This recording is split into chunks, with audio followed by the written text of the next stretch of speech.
Hi అండి, నమస్తే. Welcome back to వంట భారతి. ఈరోజు రెసిపీ వచ్చి క్యారెట్ తోటి పాయసం చేసుకుందాం. అలా చేయాలో రెసిపీలోకి వెళ్ళిపోదాం. వీడియో స్టార్ట్ చేద్దామండి.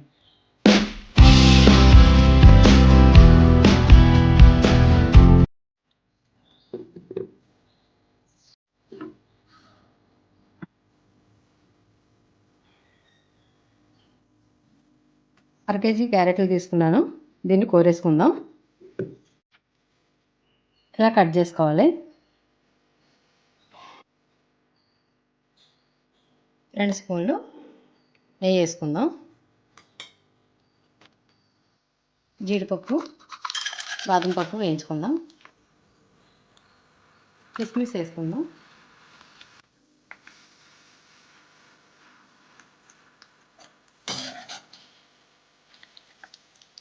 వేగిపోయాక తీసేసుకోవాలి ప్లేట్లోకి.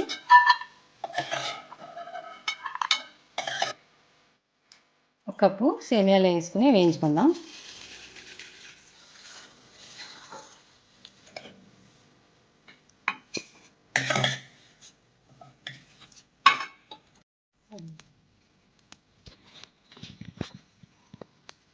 ఇప్పుడు క్యారెట్ వేసి వేయించుకోవాలి.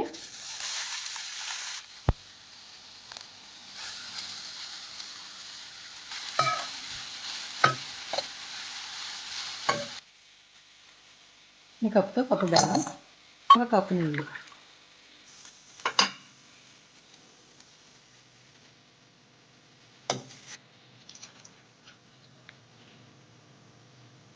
అర లీటర్ పాలు వేసుకుంటే సరిపోద్ది. ఈ పాకం కొంచెం వస్తే చాలు. ఇది ఎక్కువగా పాకం రావడం లేదు. స్టవ్ కట్టేసుకుందాం.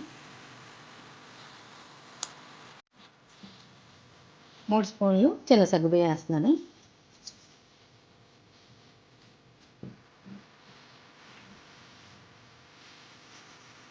సేమియాలు వేసుకుందాం.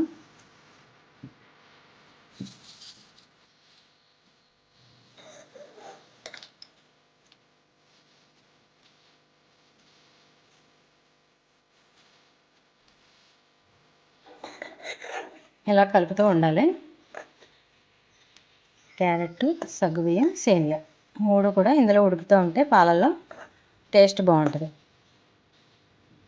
కొంచెం పచ్చికోవా వేసుకోవాలి. పచ్చికోవా ఒక 4 యాలకులు దంచి వేసుకుందాం.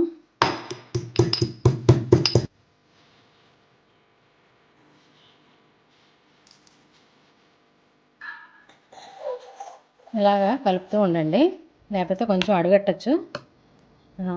సేమియా, సగ్గుబియ్యం, క్యారెట్ 3 కలిపి ఇందులో ఉడికితే టేస్ట్ బాగుంటుంది. అడుగట్టకుండా ఇలా కలుపుతూ ఉండాలి.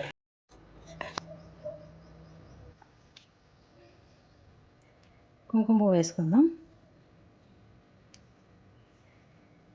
కుంకుమ పువ్వు కనిపించలేదు. ఇప్పుడు బెల్లం పాకం వేసేసుకుందాం.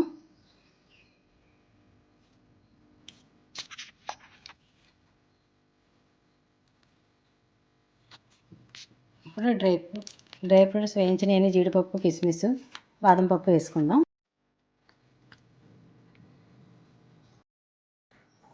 సేమియా అయితే రెడీ అయిపోయింది. క్యారెట్ సేమియా చూడండి. ఇది ఇలాగా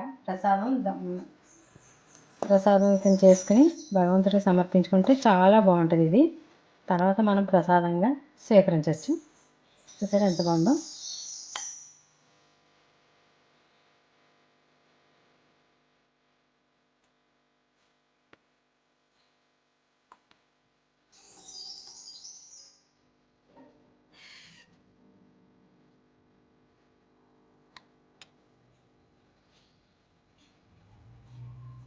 ఆఖరిని ఒక స్పూను నెయ్యి ఇలా పైన వేసుకుంటే చాలా టేస్టీగా ఉంటుంది. వేడివేడిగా ముందు స్వామికి సమర్పించి తర్వాత మనం తినాలి.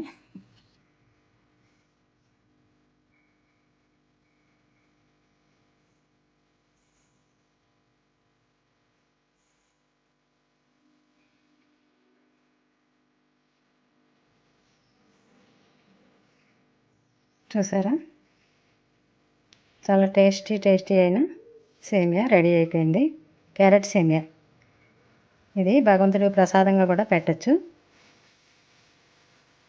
మీరు కూడా చేసుకుని ఎలా వచ్చిందో ఈ రెసిపీ కామెంట్లో చెప్పండి. లైక్ చేయండి, షేర్ చేయండి, సబ్స్క్రైబ్ చేయండి. మన ఛానల్ని ఎంకరేజ్ చేయండి.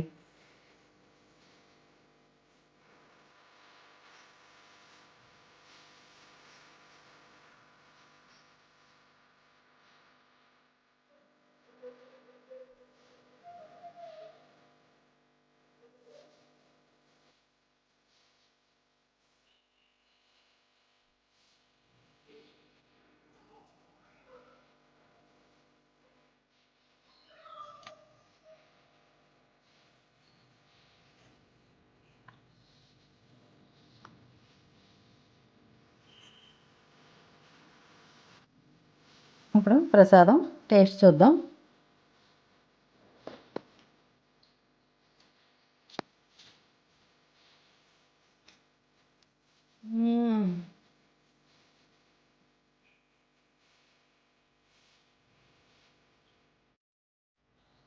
క్యారెట్ పాయసం, సేమియా ఏదైనా ఒకటే చేసుకోండి. ఎలా వచ్చిందో కామెంట్లో చెప్పండి. చాలా బాగుంటుంది ఇది. ఇలాగే చేసుకోండి. ఈ పాలతోటి మీకు తగ్గట్టుగా తీపి వేసుకొని చేసుకుంటే చాలా మంచిది. దేవుడికి ప్రసాదం కూడా పెట్టచ్చు ఇది. Thanks for watching. మరొక మంచి వీడియోతోటి మళ్ళీ కలుసుకుందాం. బాయ్.